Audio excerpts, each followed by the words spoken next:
Welcome to the Intercut podcast, the weekly show going over the TV, movies, and entertainment that people can't cut away from. I am your co-host, Zachary Shevich, and joining me, he'd like to talk to you about dinosaurs. It's Arturo Zurita. Halfway through the year, theaters are open. You could say it's different than it was last year, but also kind of the same. It feels, yeah, you know. It's like we're in 2021, but some people still feel we're in 2020. It still feels like most of the movie experiences I've had have been at home, and it hasn't been like a whole lot of major motion pictures yet. But I think we're starting to get there. You know, maybe in the second half of the year we'll get more of them. We also got someone who kind of reminds me of this YouTube video I saw of a screaming gibbon monkey. It's Amanda the Jedi. What's up? Thanks as always for having me back to this yearly tradition. Of course, yeah. A few years running now here on Intercut, where we get together halfway through the year and talk about the best ofs so far. It's always interesting also to compare these halfway lists with what we get by the end of the year. And as I was sort of saying, I feel like these halfway lists are going to change a lot, because even though a lot of the big 2020 movies got delayed into 2021, I feel like we still haven't seen a lot of those movies that have been delayed. Yeah, we got Black Widow and Fast 9 and A Quiet Place 2, but, in the fall, we're going to finally get our Dunes, and we're going to get our French Dispatches and a whole bunch of exciting stuff. But there's still a lot of interesting things that have come out so far this year. Any thoughts on the 2021 film slate so far, and the movies that we've had 6 months into the year? Amanda, you want to kick us off? Yeah, oddly enough, I think most of my favorite movies were things that I've seen at film festivals before this year, or just some like weird outliers, I suppose, or like, yeah, my top one movie I saw last year thanks to a screener link. Otherwise, I wouldn't have been able to see it until this year. But it's obviously been a bit of a rough year, because like this is where we're feeling like the prime effects of like filmmakers haven't been able to work, and that means like especially small filmmakers haven't been able to work because they don't have the ability to follow the COVID regulations quite as well as these bigger studios do. So we kind of got a little bit of a dry spell, I find. There are still a lot of really good things coming out and kind of pushing out to streaming, but it almost felt like June 1st hit, and then suddenly there was like 5 movies coming out every Friday. It was like suddenly, rather than like a spattering of things every month, it was like, here's like 5 to 10 new things that you can watch at any given moment. And it got very overwhelming very quickly. But yeah, I think there's been some standouts. It's only going to stay that way. As soon as theaters opened up, they started throwing movies back into theaters. So a lot of stuff coming out. Art, what about you? Any observations from the first half of this year so far? Like Amanda said, just a lot of would have been delayed, slow rollouts, with them not knowing if it was going to go to theaters, if they're going to do streaming. But now that we're in the middle of summer, I think it's interesting how the fight is now, especially because it's the studios that own these streaming services. But you'll have stuff like F9, Quiet Place, where it is strictly in theaters, and they're going that model, waiting the 45 to maybe 3 months to have it be put on their respective streaming services. But then you have stuff like Black Widow that is premiering in 2 places at once. And it's the second time that a studio has told us the numbers since Trolls, because they were so effective. They were able to cross the $100 million mark.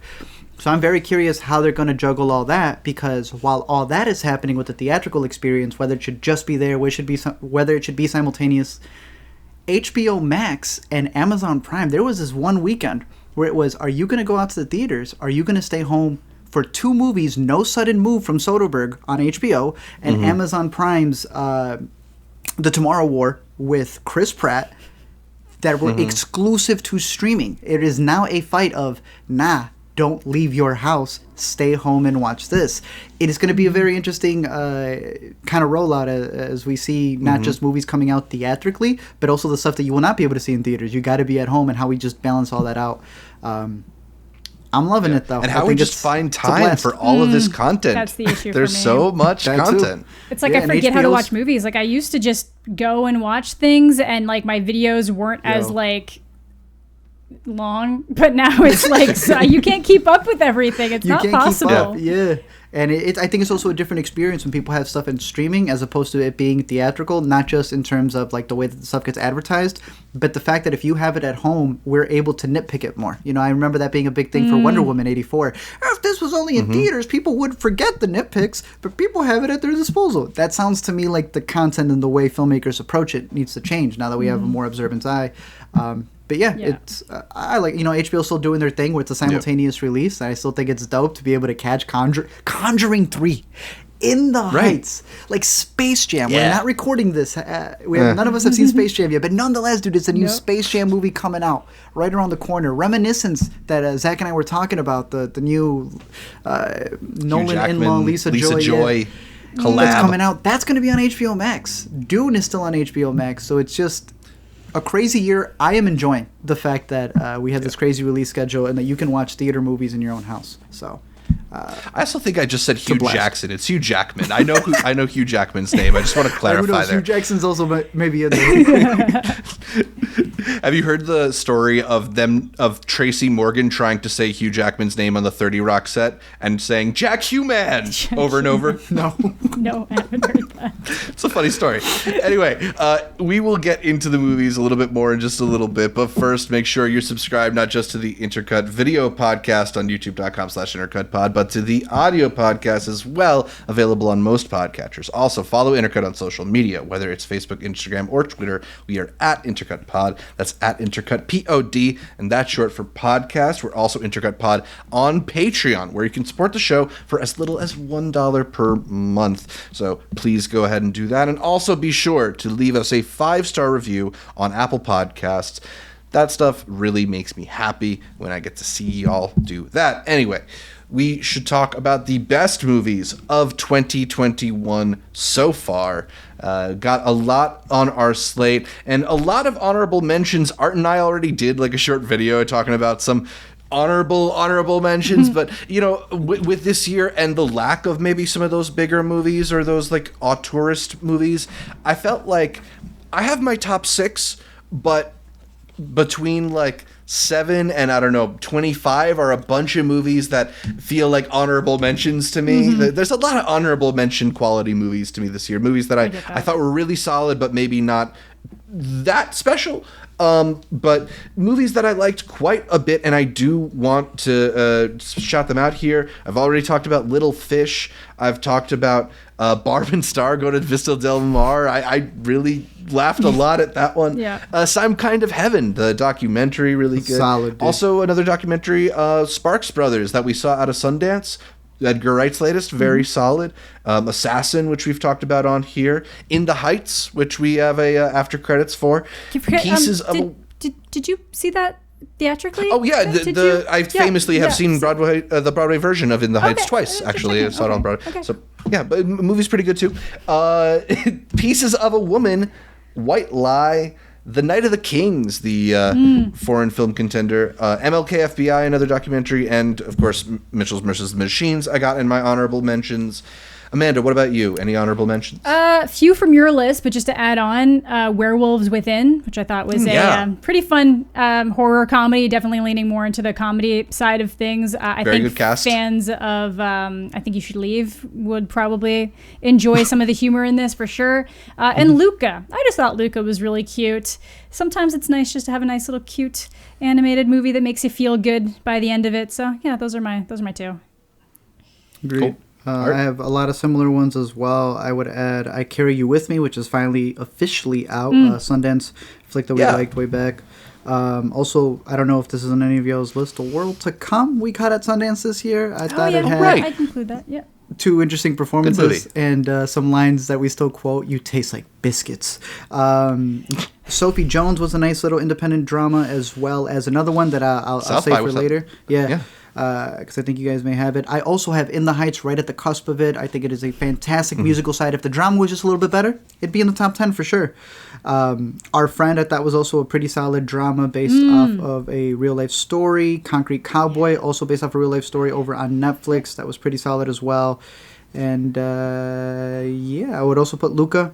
And Mitchell's just barely makes the cut. as an honorable, I guess, because it was not an honorable, but I really like Mitchell's. Yeah, the more and more that I watch Mitchell's, the more I enjoy it. Yeah. Did y'all catch the trailer for Red Panda? That dropped today, the day we're recording. Red Panda? What's that? What is that? The next Pixar movie from the director of Bao. No, I didn't see Is it Red Panda? Yeah. I have not seen it. All right. So yeah, those are our honorable mentions. Bunch of good movies there, but why don't we get into our list? Turning Red. Turning Red. You're right. I don't want a Pixar fan coming. I'm gonna turn you red. Yeah. Their animation style is getting a little bit more like cutesy and rounded and like. I don't know. DreamWorks? We're going into a different era of Pixar. We're definitely going into a different era of Pixar. They oversaturated one style, and now they're trying to reel it back after they put themselves in a corner. But hey, we'll see. I think we have a lot of great animations on the horizon now. I don't know when Laika's next movie is, but DreamWorks has been coming in strong. Sony's been coming in great, especially with that Netflix deal. So animation's no joke right now. Yeah. I don't know if any of us have any animated movies in our top 10, but why don't we kick off our top 10? I started us off with TV, so I don't know, Amanda, would you lead us off here? My number 10 is Mitchell's versus the Machines. There we go. Yeah, I thought it was really cute, really well handled. Celine Sciamma is on Katie's Mount Rushmore of Best Directors, so I was like, a win immediately. Basically, if you haven't caught it yet, it tells the story of a family that kind of has some dysfunctional issues, especially between the daughter and the dad, and they kind of go on a trip, and as they're on this trip, the robots start taking over. It's the scariest thing that could potentially happen. Classic family tale. Classic family tale. And they're the only people that can potentially do anything about it. So it's got a lot of story beats that I feel people can relate to. Really fun and relatable lead character out of Katie. I thought it was really nice, really heartwarming. It's just nice to have something that feels good, but then you also get the message. You get more messages from it as well, so you feel like you're kind of getting something out of it while you're having a nice time. Perfect on Netflix. Very solid voice cast. I always like Abby Jacobson. Jacobson's great. Yeah. And then all the Easter eggs that you can pause if you're at home. Yeah. Fantastic. Yeah, I feel like any Phil Lord, Chris Miller produced movie is going to just be like packed with stuff. Yeah, and that is definitely a movie that's packed with stuff. In the beginning, he's been doing this since 21 Jump Street. 22. He coughs as soon as the logo comes out. He goes. So they were going to play this in theaters, and then they're like, "Well, good thing this is going to Netflix because if you play it, as soon as the Netflix logo comes out, you'll hear. I think it's Chris Miller."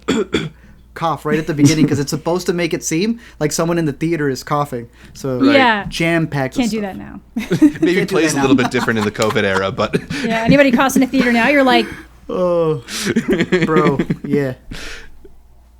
Art, what you got at number 10? My number 10, I had these two musical docs that were duking it out. I had really enjoyed Zappa from last year that I can't remember what festival I premiered on that really talked about Zappa and not just his music career, but what he did as a pioneer for music rights. But the Billie Eilish doc was one that I wish I caught in IMAX, bro. I really love the Billie Eilish doc. It is the Apple TV premiere. It was the first thing that they came out with this year where they're like, hey, we still exist. We know we've been giving you refunds for Apple TV. We kind of make movies. But we also make movies. I thought it was a fantastic documentary. Is it long? It's so long it's got an intermission. But I thought that it did a great job of looking at her as an artist right before, she hit it like super big, what was it, 5 Grammys big. And I thought it was a really good inside look. I know that the critiques for it could also be like, I don't know, it's an Apple product by, an artist that a lot of people also think it's a plant and also was boosted by Apple, so it's not ironic that it's also an Apple thing. But you know what? Sometimes one hand feeds the other. Sometimes when you water the plants, they also come out really nice. And I think Billie Eilish is an artist that, as much as she's definitely had a lot of corporate help, as the documentary also dissects, seeing all these people that she needs to meet who she doesn't know who they are, but they kind of like a piece of meat. She's out there having to say hi to everybody. You could call it a little manufactured here or there, but I still think it's a raw look at her as an artist and just a precursor to this career that she's going to have. Because, even after this documentary, the stuff that has been covered after her has already changed drastically. So I would highly recommend it. I think it's also a really good creative look at two siblings who approach music in completely different ways, but in a way that complements each other. So at number 10, the Billie Eilish documentary over on Apple TV. Yeah, and that footage of Phineas and Billie working together is really some of the best stuff in that documentary, because it's always cool to see somebody who is as renowned of an artist as they have become, see inside their creative process, and you can really. I do like those moments in the documentary where you're watching a song evolve and you see her frustrations, her creative frustrations. I think they articulate some of the why they butt heads and what she wants to do. For anybody who's interested in the music she's put out, I think this is a really valuable look at her life and her career, her ambitions too. So yeah, I agree with that pick. A good one at number 10. My number 10 slot is one that we caught on the first day of Sundance earlier this year. It is Prano Bailey Bond's movie Censor, which I think came out recently in theaters, about a film censor who sets out to solve a mystery from her past related to her sister's disappearance. I thought this was a pretty cool horror movie, very well stylized, that borrows a lot. It borrows a lot of elements from throwback horror, both in terms of the way that it's telling its story and some of the visual affects that it takes. And I like in the way in which it becomes this sort of descent into madness, this sort of confusing mixture of elements that drive our protagonist a little bit crazy, right? Like the blurring of fiction and reality through the scope of filmmaking. It's stuff that makes me really intrigued, and I just really enjoyed the presentation of it. That last 15 minutes or so are crazy and awesome, and just the kind of pulpiness I want out of a horror movie like this. I haven't had a chance to revisit it, but it stuck with me from earlier this year, so I have Censor at number 10. Nice. Okay, Amanda, what do you have at number 9? I feel like this is one that is probably not on many people or anyone's radar, but it was one I caught at Sundance last year, and it's called Blast Beat. Right. And I really like this more than most people. Stop laughing, Art. Stop laughing. The Arias brothers. Yeah, I liked it a lot. I'm a big fan of coming of age stories, so I tend to be more favorable towards them in a lot of way, but and I also like things that deal with music. So Blast Beat is essentially about a family starring the Arias brothers, Moises and Mateo, emigrating to America from Colombia. And a lot of it is just kind of dealing with how they adjust to that. So like one of the brothers, his name is Carly in the movie, has dreams of working for NASA. And this is his chance to actually pursue some of these dreams.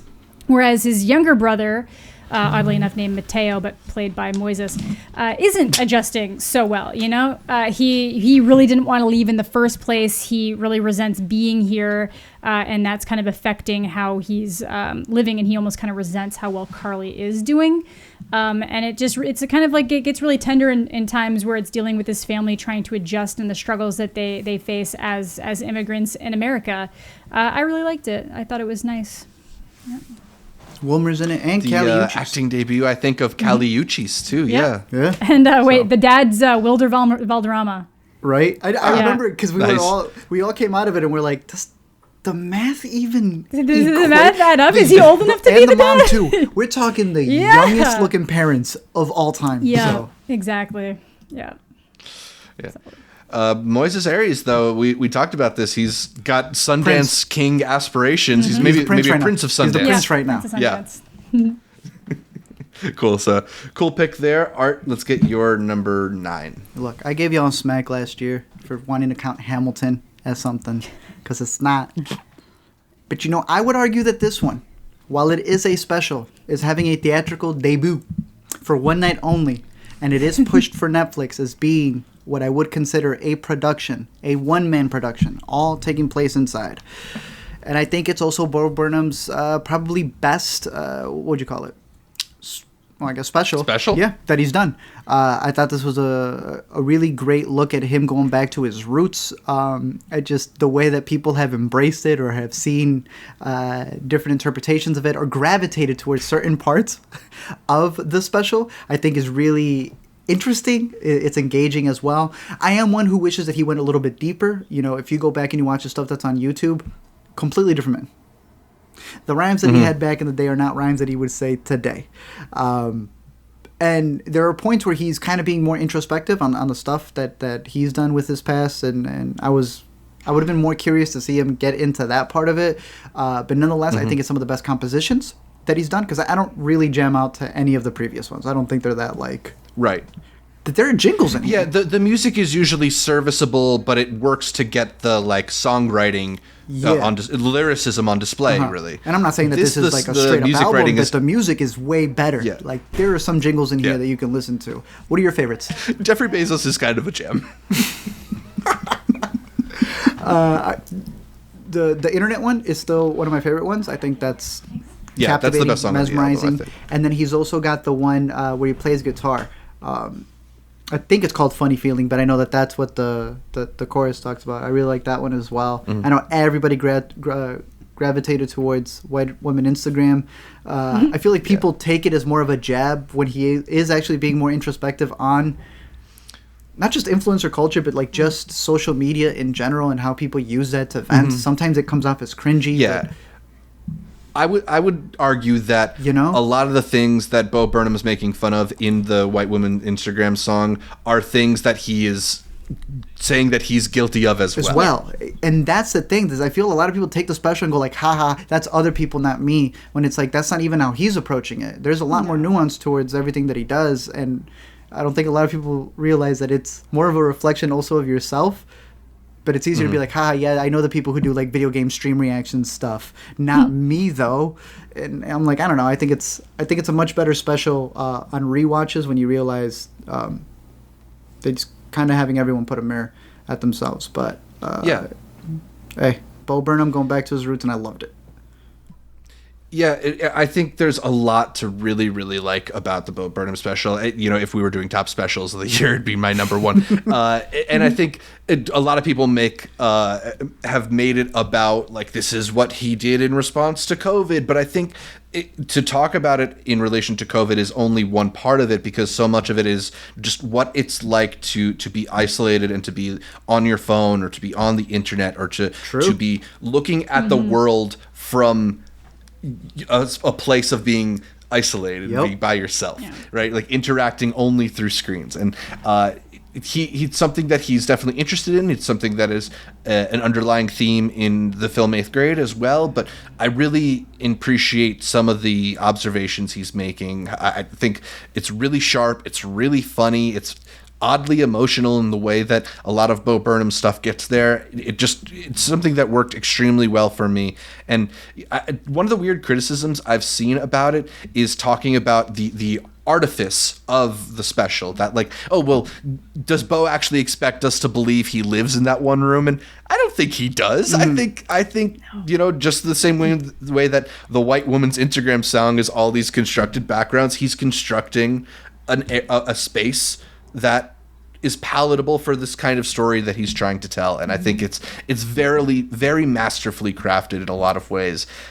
It's amazing that he's become such a good production designer on top of writer and performer. The whole credits are just saying Bo Burnham at the end. But I agree with you. I had the same criticism. Bit of a flex. But you're right, because you don't really have to apply this to COVID. You could watch this 10, 20 years from now and just be like, oh, this is like some bit that he's doing where he's trapped inside. It's metaphorical for the screen aspect exactly. of it. And the context of he had given up live shows. So this is him, really going back to when he used to make the videos on his own. Yeah. But. And that anxiety he speaks about is so much more prevalent than just COVID, you know? So if Hamilton could be a movie, this is a movie. It's one-man crew movie.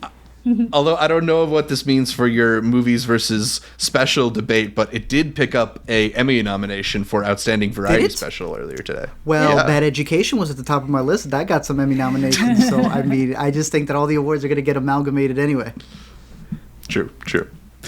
All right. We are at my number 9, and we're going to go back to Sundance 2020, and talk about Jancica Bravo's Zola. Which is finally out. Yeah. One of the most wild movies that we saw last year. Just had an incredible sequence of apparently true events based on the Twitter thread. It's not, I don't think it's the most breezy comedy or whatever.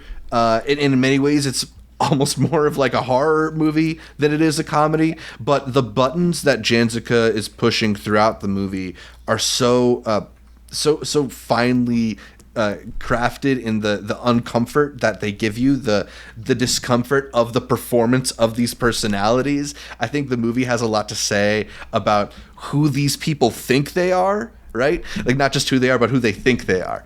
And watching Taylor Page try and just navigate through this, seeing the craziness around her and interpreting it through her face, it's a really great performance that's very understated. I think it's very easy to look at how funny and transformative somebody like Riley Keough is, and not respect how good Taylor Page is responding to that performance. Yeah, she's right? kind of like the like Jim in The Office, like the audience proxy, where you're like, is this actually happening right now? Like, what is, like, when she's like telling that story to her in the back seat, and she's just kind of like, word, like yeah.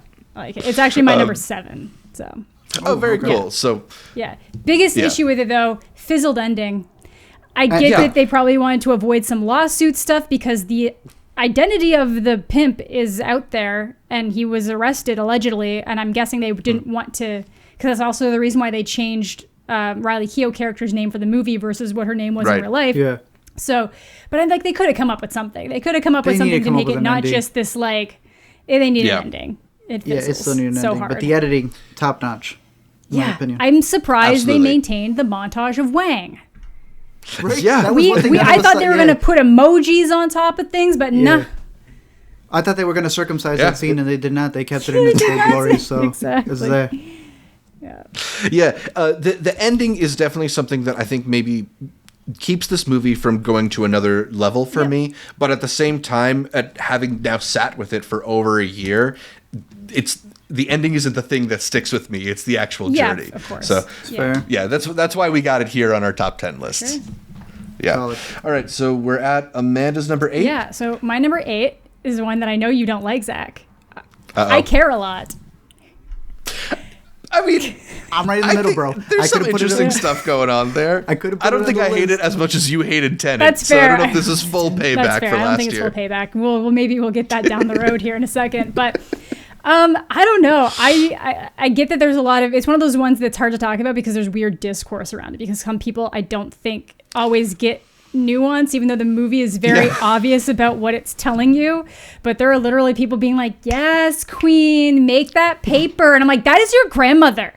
That is your grandmother. That could be you in like 30 years. Just like, you're not supposed to be like looking at her as this like, oh my God, like ideals. It's like, no, this is how like screwed up the world is. And like, we're the people who watched Gone Girl and thought it was a love story. Oh my God. That's what I mean. It's part of like, it's the Good for Her cinematic universe that has like Gone Girl, this, and Midsommar. And I'm like, for all different reasons, absolutely the fuck not. What is wrong with you? Yeah.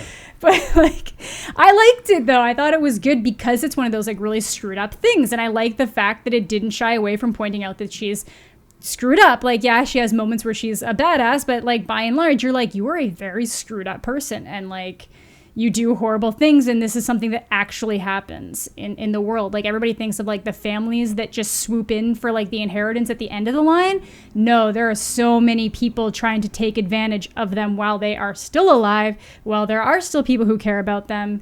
Because I guess I didn't go over the premise. It's basically Rosamund Pike's character runs like a senior care thing where if you can't advocate for yourself and you don't have anybody who can be classified as your legal guardian, they take over that guardianship. But she's using it as like, I'm going to sell your house and take the profits and say that it's to exploit all of these seniors. Exploiting seniors as they're put into these facilities and controlling their lives and isolating them from whatever families they do have. And then she just happens to pick the wrong one day. So one day. Yeah, I liked it. I liked it. I know also liked this one. I did. See, so I was one where I sat with the movie and I was like, it frustrated me. It did everything. Rosamund Pike's performance was fantastic. What's the dude from Birds of Prey? He comes in, he plays the lawyer. That scene was... Chris Messina. That's a very good scene. killed it. Yeah. And my only problem was that I had problems with the script. So in looking into the script to be like, these problems, the problems didn't go away. They became more apparent. But I also found other stuff in the script that I really enjoyed. So it's my most conflicted movie of the year. So I'm glad that he doesn't like it, that you like it. So then I get to be properly in the middle and be like, all right, so then I'm not. There you go. There's a lot to and love, I don't a lot even to want to hate. say I don't even want to say I fully dislike it because I like a lot of the things that the movie is doing. Yeah. The thing that ultimately got to me with it is that and this is such a boring criticism too, so I hate to say it, is like I had like a likability problem with a lot of these characters, and that like I don't think you're I was supposed to. struggling with like who am I following, who do I care about? But it's the that's fake a sympathy. boring No, criticism. he makes a great That's the point thing. though, because they do a lot of fake sympathy with her. It's like, why just have her go fully in? But there are moments where she's trying to justify what she's doing, and it's like, but why? At no point in Wolf of Wall Street does he justify what he's doing. He just does it. Yeah. And I know that was a big reference to it, and that was the points in the script where I was like, just cut that out. Don't have any of that. Just have her fully go in. But isn't she kind of justifying it in a way that like she knows it's bullshit? How so? And I don't know if the movie maybe put a fine enough point on that. Like maybe I'm thinking of a different part or something, but anytime someone's like, you're a horrible person taking advantage of my family, she's like, no, like I'm the only person who was willing to step up in this situation. And then she delivers a couple of those like girl boss monologues that I think you're meant to see through. Yeah, but some people aren't. That is exactly why I'm like, you guys have to stop simping for this person just because she's rich and has a hot girlfriend. Like, you need to chill. I mean, we live in the world of Joker, American Psycho. Let the women want their own. Yeah, like let it. Like I'm down for it. I'm down for these. Like she's been killing these roles anyway, though. Yeah, exactly. Yeah. Let her be this unhinged, like horrible person where people Absolutely. feel conflicted about being like, "But you're really killing it, Queen." And then you heard how she like every time she wins an award, she puts it in her garden and she digs it. Every time Pike wins an award, she goes and she plants it in her garden. I was like, you're really living these characters. I'm just going. Yeah, there's a reason. Yeah. Oh my God. Well suited for these parts. All right. We're at your number 8. I think I had said this in our honorable mentions. You asked me if there was any more animated movies, and I technically would consider this an animated movie. And it stars Aiza, who was also in I Care a Lot. I'm sorry, but I loved Godzilla v. Kong. Godzilla vs. Kong gave me everything that I wanted in a Godzilla vs. Kong movie. Y'all want different results on this battle? Wait another 60 years. Some people thought that Godzilla was going to, like, I don't know, twist his ankle, get a McGregor in there and lose. No. This was a movie that was a complete CGI fest because that's exactly what they offered it to be. I wish I had the chance to catch this in IMAX. This was, again, with the HBO rollout, and I believe it's about to come back as well. Out of all the movies that we've gotten, I would still say that the first Godzilla, if you adjust your expectations and forget that the movie's called Godzilla and he's only in it for 15 minutes, that is a fantastic movie that focused so much on the humans. And then little by little, we started focusing less on the humans, and we're finally at that point where I still wish they got rid of half of the humans, like Millie Bobby Brown and her dad, but they were focusing in more on these two characters. I'm excited to see where they're going to take this. I know the Toho contract is up, but there are some rumors out there that it may go in different directions. I loved everything that this gave us. I, again, wish that I was able to see it in IMAX, especially the Navy Pier IMAX before they shut that down. Is it dumb? Guys, it's a giant monkey and a lizard fighting. Well, look, tell me. Is it dumb? This is the first one of these recent movies to be like, yes, it's is dumb. Yes. We love that. I didn't even watch it. I don't like big dumb monster movies, so I knew my demographic. Like, what was the point of watching it? But what if it's bigger and dumber than anything you've ever seen before? I've already dealt with Fallen Kingdom. I don't need more. It's better than Fallen Kingdom. I loved it. I thought it was great. Difficult. And the fights delivered, in my opinion. I'm a big Godzilla v. Kong fan, and Adam Wingard. Look, I know he pisses off people with every new project that he gets. Yeah. I know he pissed off people with Death Note. I know he pissed off people with... What was the other one that he did? Oh, I hated Blair Witch. Blair Witch, yeah. Blair Witch, there's another one too. But hey, he ticked off some people in this one, but not this one right here. I loved it. My number 8, I'm loud and proud, Godzilla v. Kong. That's my blockbuster of the year so far. Hell yeah. Awesome. All right, well, let's go from... one piece of trash to another. My number 8 is Bad Trip, the Eric Andre prank movie with Tiffany Haddish and Lil Ray Howery. This is gonna be a lot for some people. Yeah, I tapped out. Eric Andre's comedy is a lot, and it's sometimes hard to literally stomach what he's doing, but somewhere along the way during the Bad Trip movie, I became really won over and just it warmed my heart in this way I really wasn't expecting. Because the thing about watching his humor for long enough is that you kind of realize how nice and empathetic a lot of people are. Like, he's just putting himself through the absolute most absurd situations, things that no regular human would want to deal with, and over again these sweet people are like, well, but how can I help you?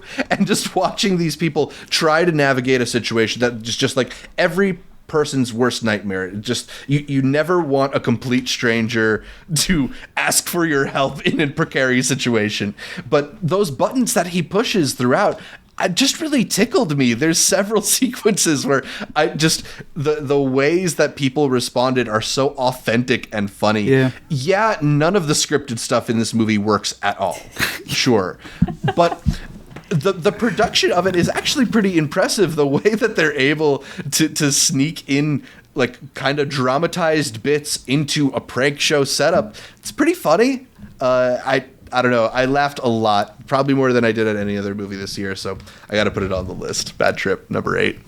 It's like the reverse Borat. Instead of calling out people, yeah, they're actually there trying to help you. It's just so mean. Exactly. It's so wrong. I think Sacha Baron Cohen, this was like in an LA Times piece. He talked to Eric Andre and was like, my comedy highlights the hypocrisy of a well-meaning person, but your comedy shows the empathy of people. Yeah. It's really funny. That's true. Yeah, that's the best way I could put it. Yeah.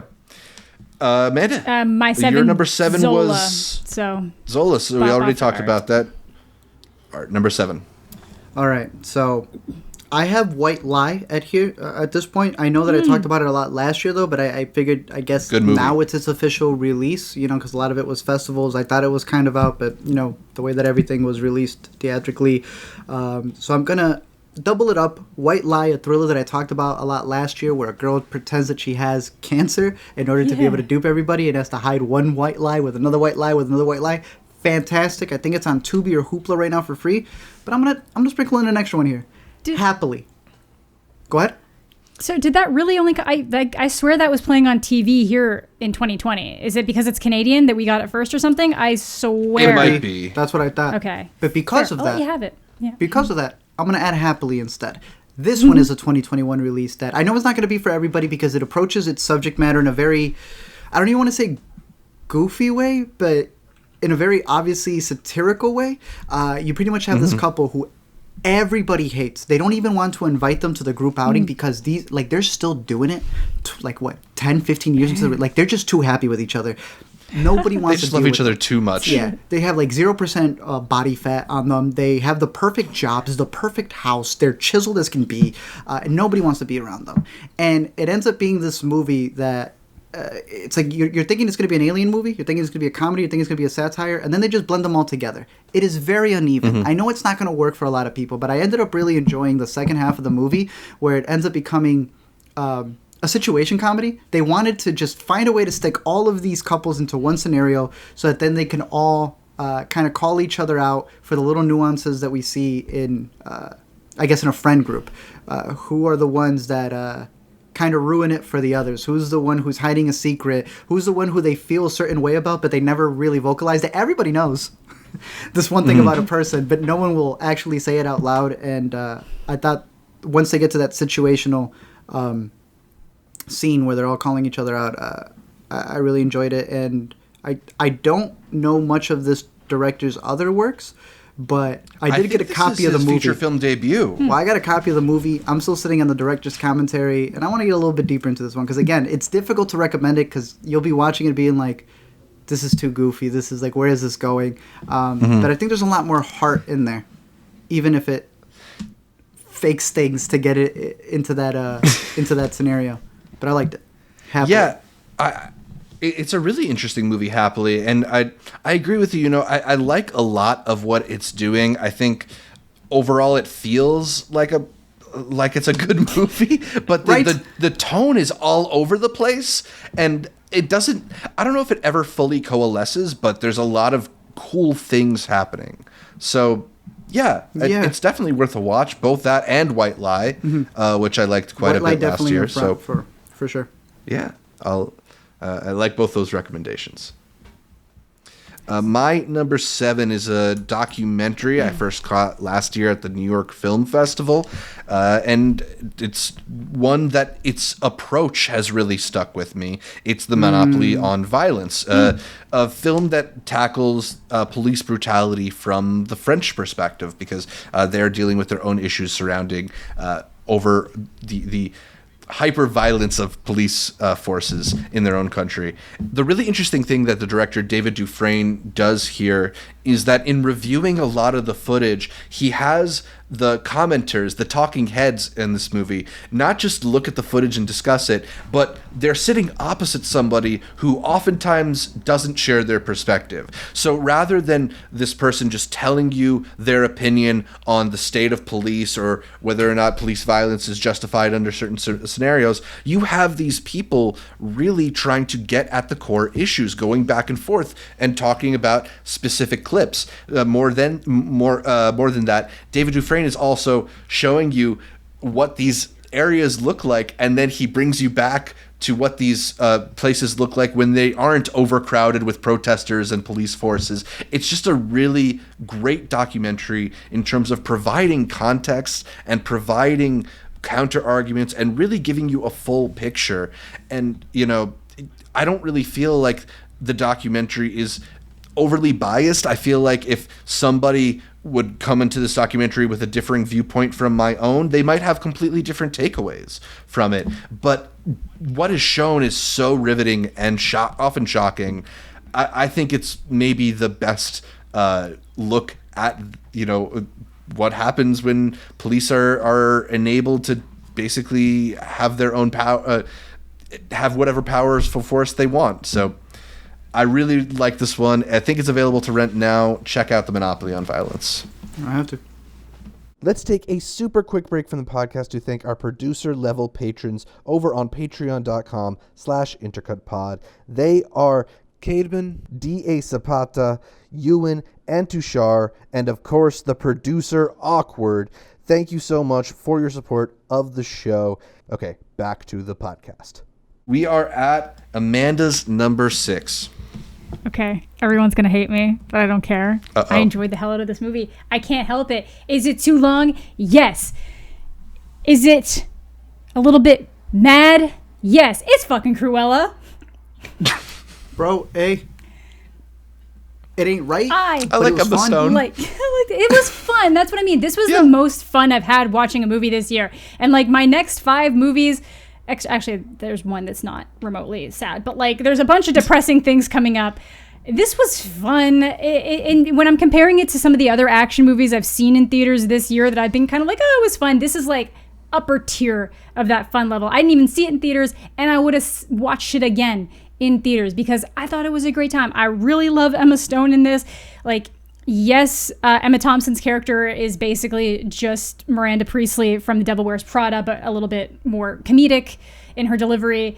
I had a really good time. I didn't think it had any business being as good as it was. It had good music. It had great outfits, a lot of fun style. It's probably one of the only live-action Disney movies I like, so it's my number 6. I had fun. It might be my favorite of the Disney live-action movies, definitely mine. now that I think of it. Yeah. It's not hard to beat, bro. Script from Tony McNamara, directed by Craig Gillespie. Dude, Craig Gillespie is insane. There's never been a filmography from a director where I go, there's no way this is the same person. There's no way this is the same person. You look at this stuff, how's the man go from I, Tonya to this? Some of the other stuff that he did, he did Lars, right? Lars and the Real Girl. But he's done some other stuff in between where you look at it. He did that one with the Track Stars. It was another Disney movie. You're like, this man, I don't know what he's going to do next. When his next project gets announced, it's yeah, sure, why not? there's no rhyme or reason sometimes. But I think that's why this movie works so much, is because he's such a, not really by the books dude. But they give him a massive budget. You know what else Craig Gillespie has done? He's director of Physical. Oh, there you go. I know he did Fright Night. Yo, Rose Byrne? Damn, that's why he's so good then. Go. Bro. Yeah, there you go. Damn. He's just good at what he does. All right. Well, again, my problems with Cruella is that it's a kid's movie and that should not be a kid's movie. And they're retroactively doing some stuff in that movie. In physical, it works so much better than. Yeah. Yeah. I like Damn. it. Okay. Yeah. Cool. All right, Cruella at number 6. What about you, Art? Well, we're at number 6. I had to. Pieces of a Woman. Vanessa Kirby she's absolutely so good. kills it. It's a story Crushes based it. off the director and the writer's own personal life and their struggles that they went through when they were having a child. And just that 30-minute sequence in the beginning that's completely uncut. Fantastic filmmaking.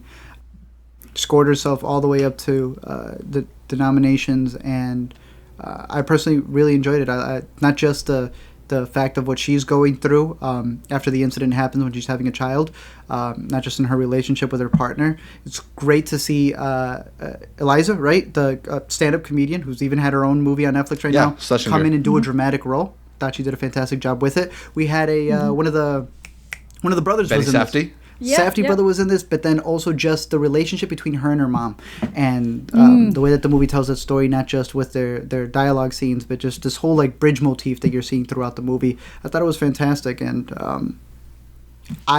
this one was an honorable mention last year if we were counting it, but it came out this year, and considering we're halfway through the year, it does make it up on the list. So I have to go Pieces of a Woman. Yeah, that's an extremely moving movie, and especially Solid, that dude. opening sequence is maybe the most glued to a screen that I've been at any movie this year. Yep. So it's a really solid pick. Catch it on Netflix. Cornel Mundrusco, the director, he's got another movie that just played in Cannes, so he's staying busy. Yeah, That's dope. Evolution Nice. just played at Cannes a couple days ago. So That's fire. awesome. All right, my number 6 is Shiva Baby, a movie that we will definitely talk about more. We've already talked about it a lot on the Intercut podcast, but we will talk about it more soon. Amanda, what is your number 5? My number 5 is The Father. Very cool. What did I say? I got that too. Yeah, I said this, and then I saw that like when I went to go log it on Letterboxd, somebody else had basically said the same thing. But I said that Christopher Nolan wishes he could fuck with time this effectively, because this is essentially the story of someone who is suffering through the effects of Alzheimer's and dementia. And rather than being told from the perspective of the family, which we do still get, we get to see how hard it is on the loved ones. We are being told the story from the perspective of the person suffering through it. So we have things that are jumping, faces swapping, minutes and moments changing, things going back in time because they're just not lining up the way that his brain is perceiving it, and we're along for that ride. It's very heartbreaking and just really beautiful at the same time, a very hard watch and something that affects so many different people. It's definitely worth all of the Oscar hype that it got. Absolutely.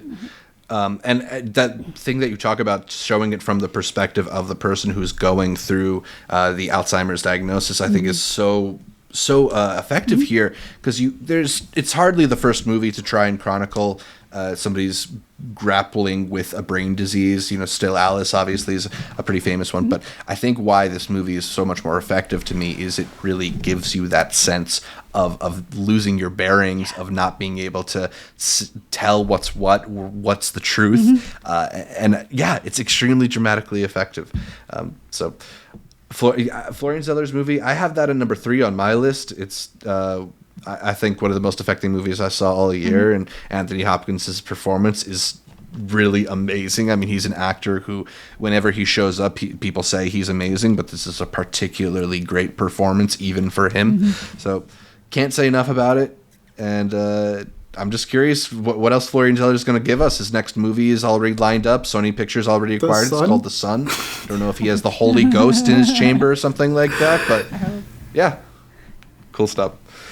All right, Art, your number 5. I got a tie here, guys.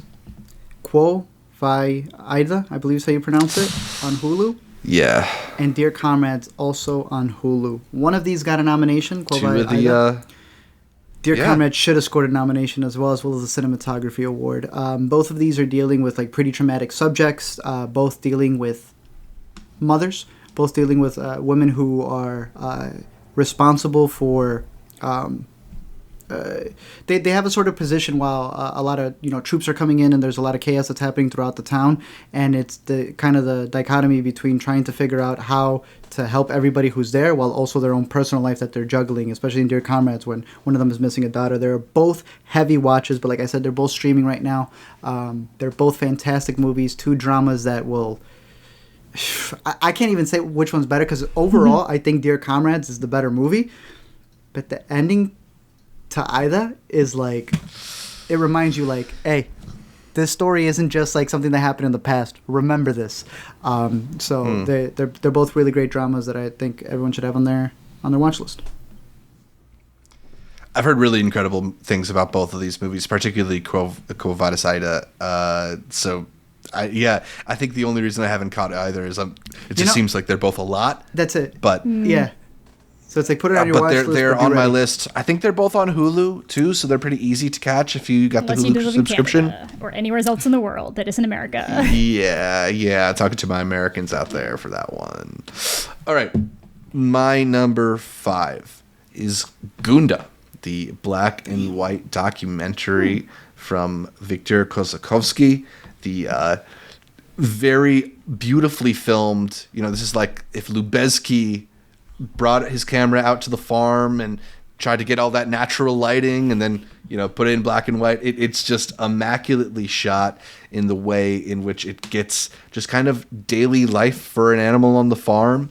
And I think something that talented filmmakers can do at least, is really help evoke the personality of an animal through cinema. It's something that, even if it can't audibly communicate with you, you get a sense of who they are and how they function through the actions that are depicted here. And there's so many just lasting images from this documentary. The way in which you kind of grow up alongside some of these piglets in a way that it feels like you're watching a coming of age story at times. It's such a beautifully put together piece of documentary with one of the most devastating endings to a documentary I've seen, like up there on Dear Zachary levels of somebody stabbed me in my heart. It's slow, but it's worth it. It's a slow-moving film for sure. I mean, something that's an hour and a half long with absolutely no dialogue is bound to be. Or score. But the imagery is top-notch. One of the most beautiful movies I've ever seen. Nice. So Gunda, number 5. Watch it tonight, Amanda. No. Yeah, maybe not if you want to continue eating like bacon. Yeah, maybe later. I don't want to watch that. So that's my number Amanda. 4 now. I'm going with The Killing of Two Lovers. This is not going to be for everybody. This is a very slow burn family drama about, but it feels like a thriller, especially the way it's scored. It's scored with those like very striking strings to kind of display how he's feeling internally, where it's not always reflecting outside because he's trying to hold it together. Is essentially somebody who's going through a separation. They've agreed that they're able to see other people, but he's really not okay with that arrangement, especially when the wife is the one who's dating.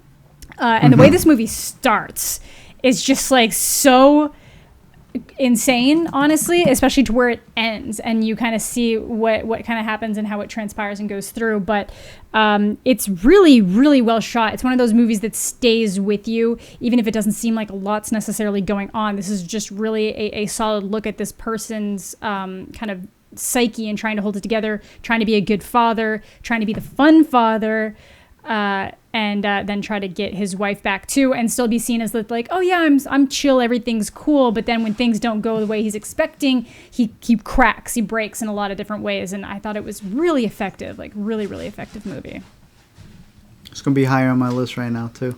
Hell yeah! So I doubled that. Yeah, this is nice. I feel bad because Art was telling me to watch this for a while now, so I'm gonna have to VOD this tonight. Then it's good. Yep. All right, we're at Art's number 4, I believe. Been a minute since I put this one on top of my list. Sundance 2020 in person. One of the first screenings I saw. Identifying Features. Out virtually at the beginning of this year. one of my favorites. I hope and wish good things for the director and the cast of this. Going to be a slow burn for a lot of people. I even say a lot of bokeh shots. Too many bokeh shots. But it is a journey of this mother who's trying to go find her son after he has crossed the states. And it's a slow journey, but what it builds up to, number 3. Number 4.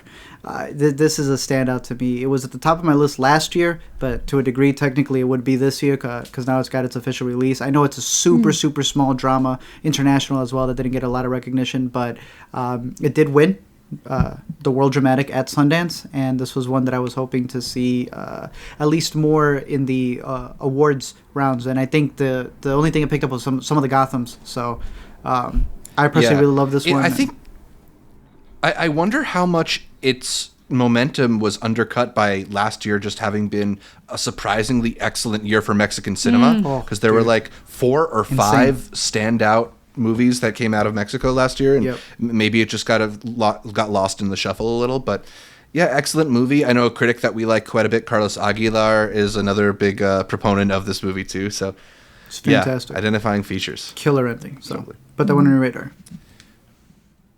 My number 4 is Judas and the Black Messiah. We will get into that, I'm sure. Amanda, what's your number 3?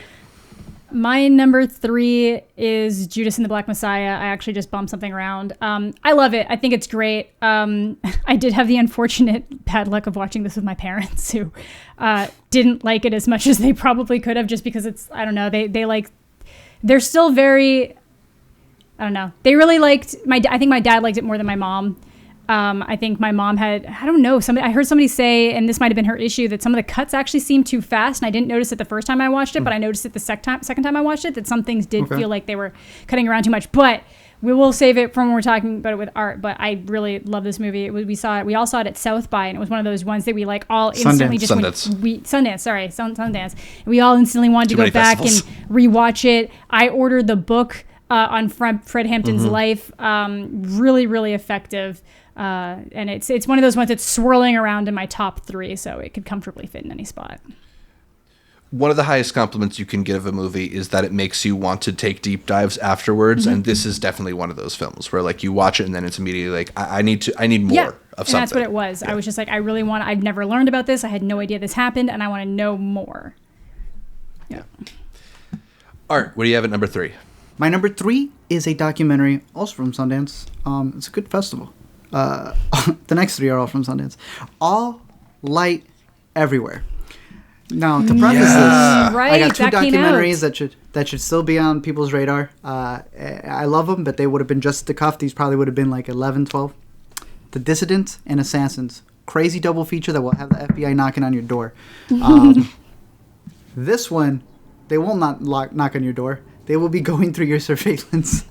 All Light Everywhere is a movie. How would you describe it, Zach? Because it's like, I mean, it's both a documentary and almost like a deconstruction of the thing it's documenting, right? Exactly. Because it's like a documentary that's about surveillance, but it's almost like, well, what does even the idea of surveillance even mean? What does it mean to surveil? Yeah. How unbiased can you make something that you're trying to make sure doesn't have a bias? Yeah. To a degree as well. Is a camera or is a camera a personality? Yeah. I really like this movie, dude. Number it's 3. Good. Yeah.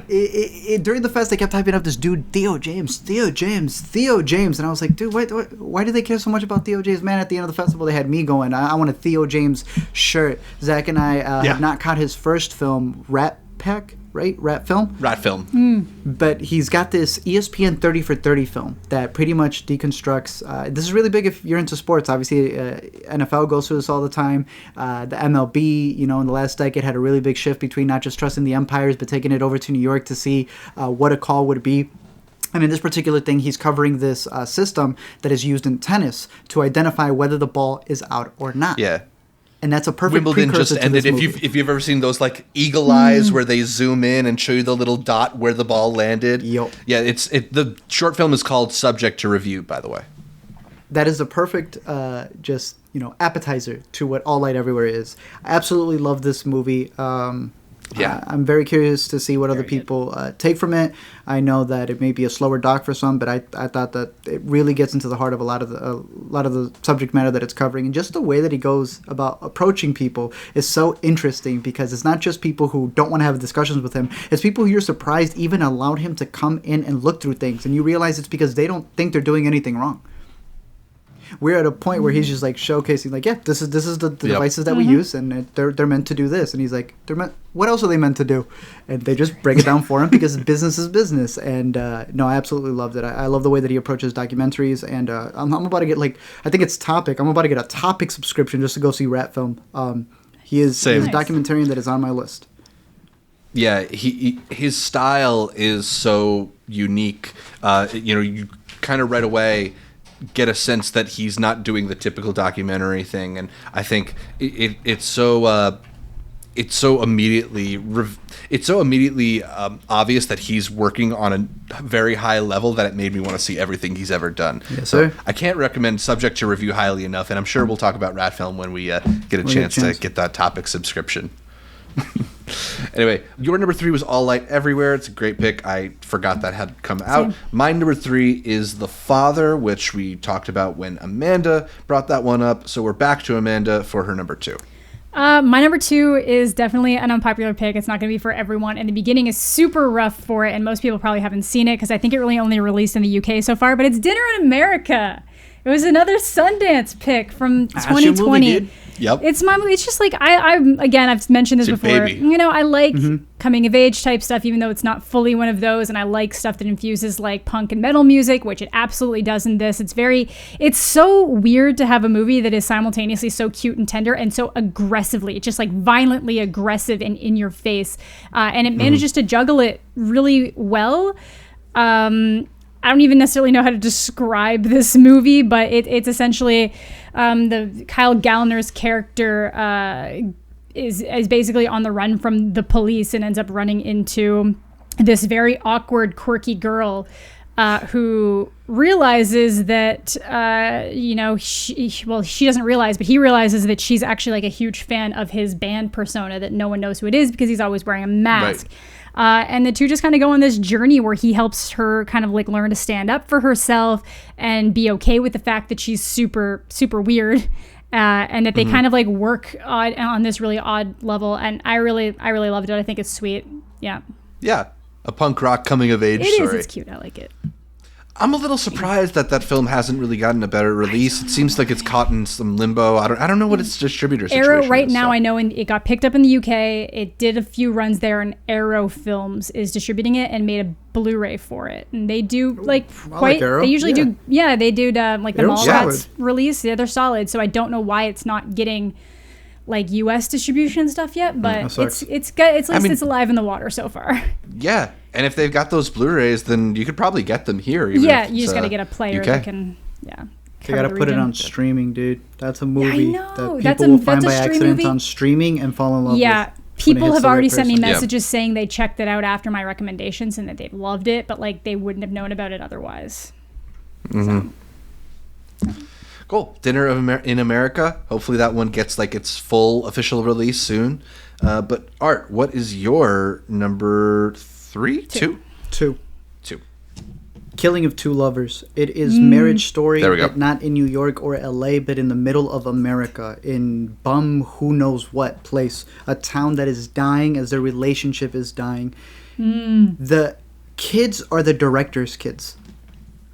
There's no reason they should be that good at acting. Everything is scripted. I swore some of it was improv. The music that Amanda was talking about sounds like the muffler in your car is like about to fall off, and then you realize that the composer is also the sound designer, and he took sounds from around the town as well as the things around this man's broken life. So his car radiator is literally the soundtrack to the movie. That's why it sounds the way it does. It's Like so that creaking. eerie.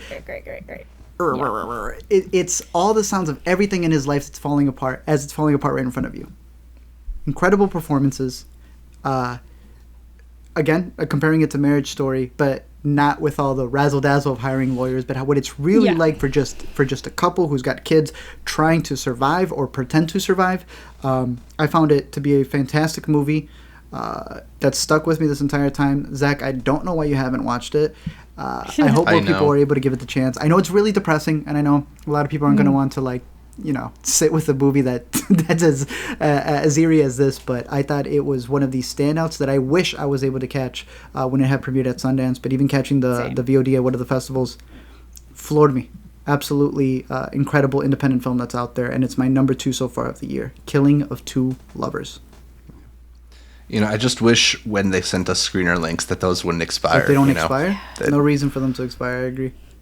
Right.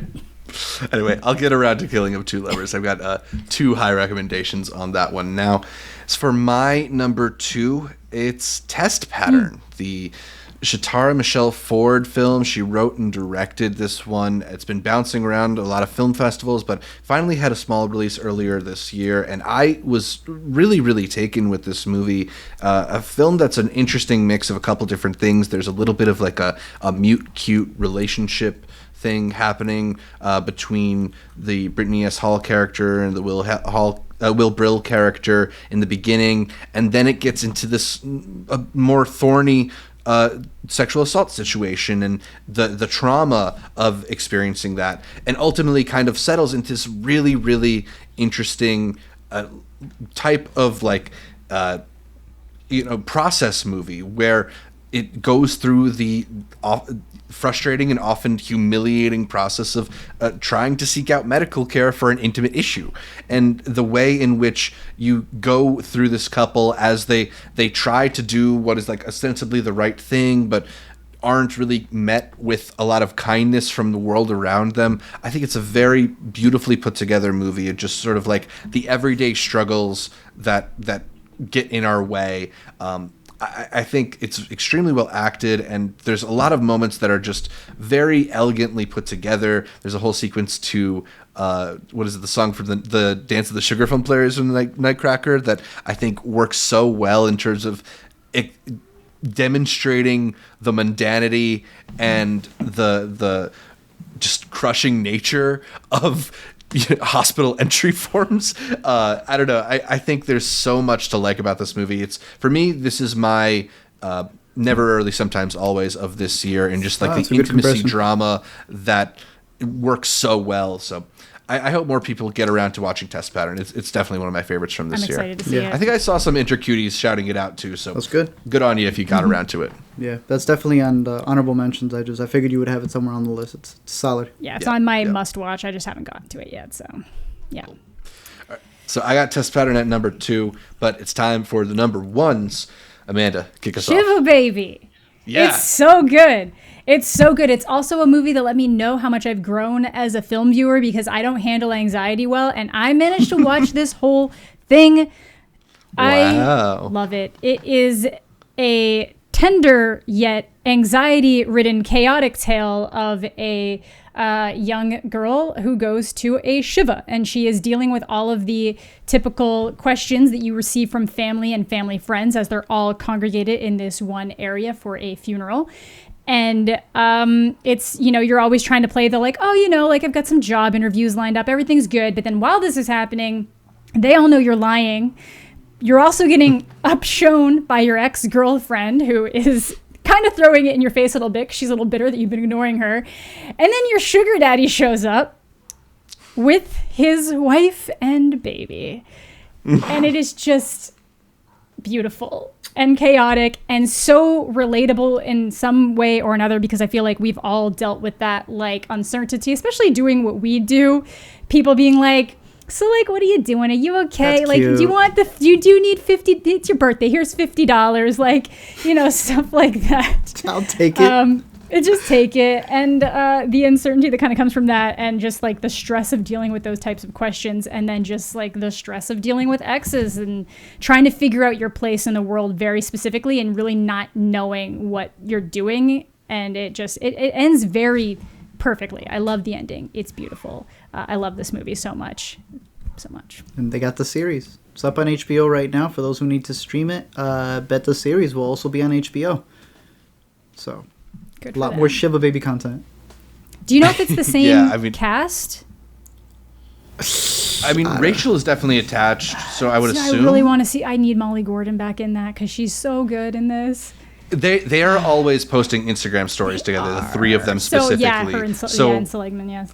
I would imagine. I hope. Also, Molly is one of the funniest actresses out right now. She's When you so look funny. back, bro, it's not just Shiva. She was Booksmart? in one of my favorite, Booksmart, but she was also in Good Boys. Yes. She has not had a miss. She's so good. Love killing her. it. So shout out to her because she's one of the best right now. Yeah, love Molly Gordon. Yeah, I think that Shiva Baby excels in a way that I don't know if I've ever seen a movie get in just really selling that awkwardness of the family interaction and how sometimes being at a family function can feel like its own form of being trapped somewhere. Yeah. Because like you have to go, you have to stay for a little while, but you're forced into all these things you really don't want to do, Yeah. and being able to elevate what is essentially a pretty like mundane scenario to that level of like cringe-inducing anxiety. Yeah. Is a high art, really well acted, really well written. Mm-hmm. I like this one a lot, and I'm definitely curious what else we're gonna get from Emma I can't Seligman believe she was only like in the future. 25. Like that's how old she is Yeah. right now. I can't believe it. Oh Yeah. my god. And there's a short for this out as well. So Yep. Yep.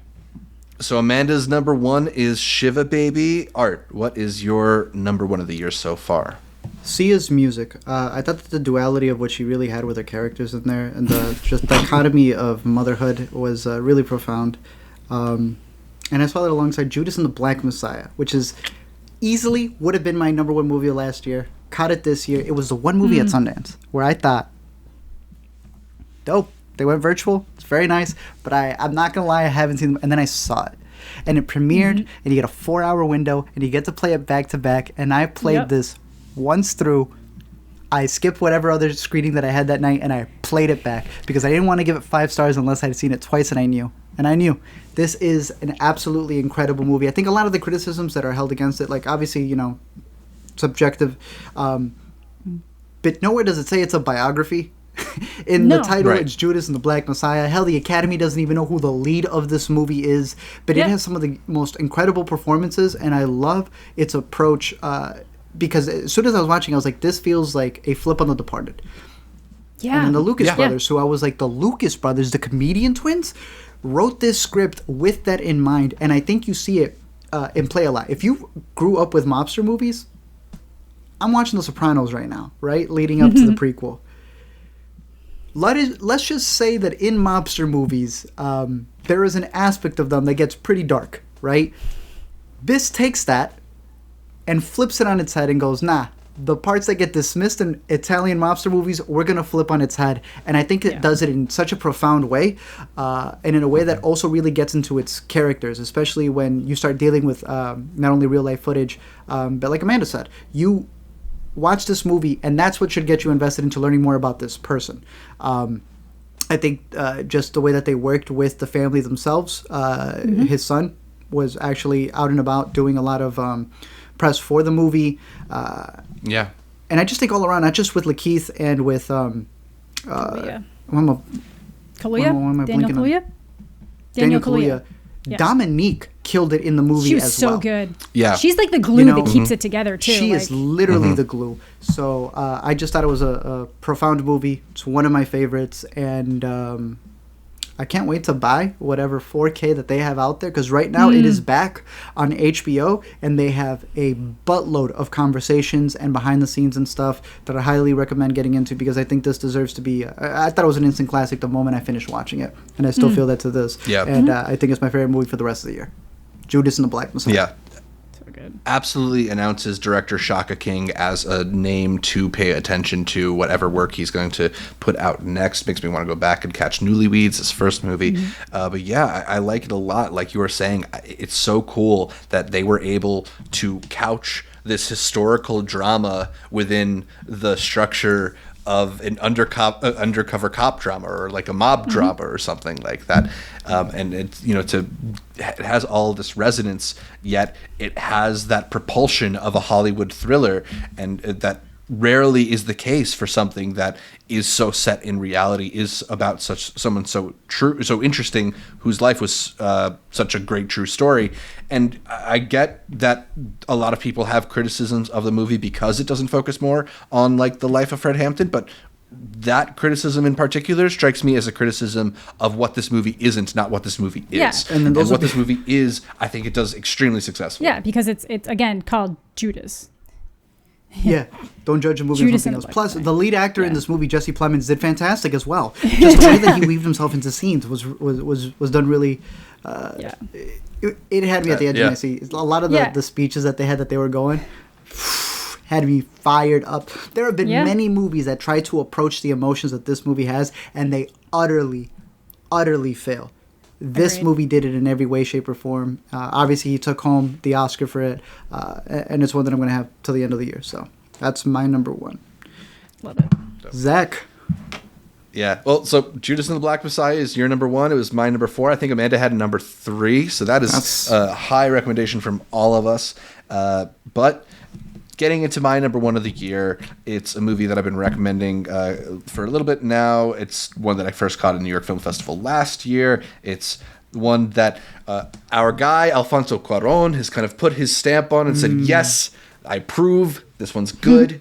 Go watch this guy's stuff. It's Chaitanya Taimhanhe's The Disciple, the Indian film about an aspiring classical musician and his trials and tribulations in terms of learning the art form.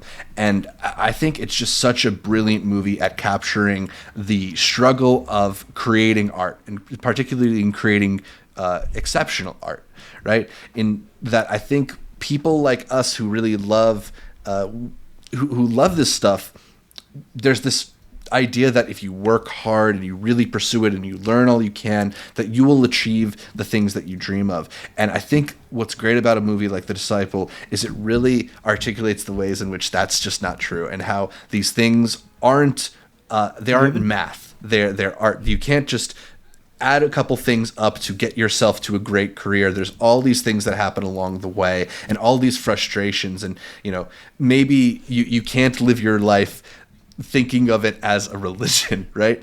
I kind of feel like anybody who wants to pursue something in the creative fields should watch this movie. It's on my list. I just haven't had a chance to catch it yet. On Netflix. It's so good. Art and I were talking about how everybody wants to compare this movie to Whiplash, and in many ways, while it is like a slow burn Whiplash, it's also the opposite of Whiplash, because I love the way in which it really shows just how devotion can change your relationship to a subject, and it's brilliant, man. I think it's a really beautifully constructed movie. I've gone back and watched it a couple times now. Just it's so absorbing in its way. There's something hypnotizing too about the music, and the way that they use the music to score these more pensive moments. So I think it's a really amazingly constructed film from a filmmaker who we're probably going to be paying attention to for a while. Yes, sir. His last movie was also brilliant. So yeah, it's on Netflix. It's readily available. Please check out The Disciple, my favorite film of the year so far. I didn't realize it was on Netflix. Otherwise, I would have watched it already. Almost no one did. Netflix barely realizes it's on Netflix. They won't recommend it to people. I don't get it. I don't get it at all. They have such a gem and they're just not talking about it. But yeah, that's what happens when you have movies every day showing up on your platform. That's when you have to market Emily in Paris. That's what happens. Did you see that Ice Road movie with Liam Neeson? Bro, that was fire, man. Yeah. No. Yeah, it's either that or The Disciple. You got to choose, I guess. Anyway, so those are our favorite movies of 2021 so far. Let us know in the comments below what your favorite movies are, if we missed anything, and maybe what some of your favorites from our lists are. But that's all for this show. You can catch more from me, Zach Shevich, by following me on Twitter, Instagram, or Letterboxd at @zshevich. Amanda, where can people find you? You can find me on YouTube, Twitch, Twitter, Instagram, Letterboxd, and all sorts of other places at Amanda the Jedi. Art? You can find me at LME Explain around a bunch of the interwebs, social media, YouTube, all that stuff. And you can find me every week here talking movies and all a bunch streaming specials, whatever the new form is going to be once we have VR storytelling, that as well, here on the Intercut podcast. You can listen to every episode of the Intercut podcast on iTunes, SoundCloud, Spotify, or your favorite podcatcher. I like Overcast. And then make sure you're listening not just to the audio podcast, but the video feed as well on our YouTube channel, youtube.com/IntercutPod, where you can catch our bright smiling faces as we break down the latest in entertainment. Find new episodes of the podcast every Monday, and please leave us a comment, like the video, and consider heading over to iTunes to give us that much requested 5-star review.